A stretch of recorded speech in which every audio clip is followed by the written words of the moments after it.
Arvilla, A-R-V-I-L-L-A. And your last name? Felton, F-E-L-T-E-N. Again, results are being posted as we speak, and welcome back to the runners who are coming across the line right now. And then we're going to start. Okay. Nice job. Thank you for doing what you're doing today. Are they going to be quiet? A reminder that the kids race for the cure will start at about 9:45 and around 9:30. We're going to ask that you kids head on over that way. That's great. Okay. Okay, great. So can you tell me?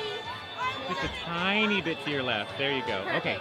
All right, That's great. Well, Arvilla, can you please tell me why you're here today? How has breast cancer personally touched you?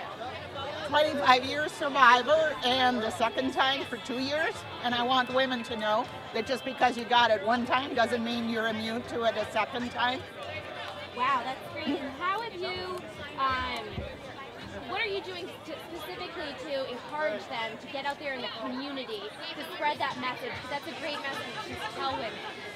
I encourage women through health education by giving talks, to doing interviews, to doing whatever I can to let women know that if you're a woman and we're growing older, we're at risk for breast cancer.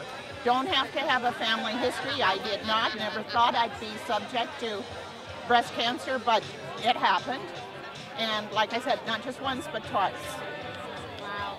And when you were battling breast cancer, was there a moment when you said to yourself, I can get through this, yes I can, I'm going to make it through this? What motivated you? What motivated me was my family, my husband, my children. The first time they were in high school and college, and the second time I was a grandma and I have 12 grandchildren, so I want them to know that you can do this and take care of yourself. Get your mammogram, do your self-exam every month. I have beads that I usually wear. If it's a little pink bead, it's the size that the mammogram can find the lump on the mammogram.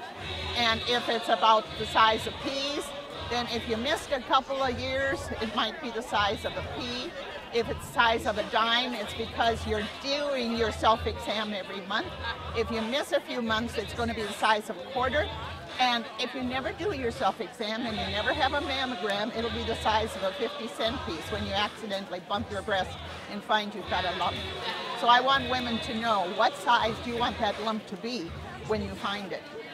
That's great. That's a great message to have. Is there anything else you'd like to say to get women out there, to give them one last drive, to push women that they can be here long after they've Our runners continue to 4 come out of across 5 the of us finish are line. not breast cancer Young and survivors old alike, love to because see of this. family Thank you guys history, for taking but part because today. we Congratulations. detected our self-exam, Times are being posted, found that results lump being early posted on. as we speak, so make sure you check that out. Of course, we have Okay. Perfect. Good job.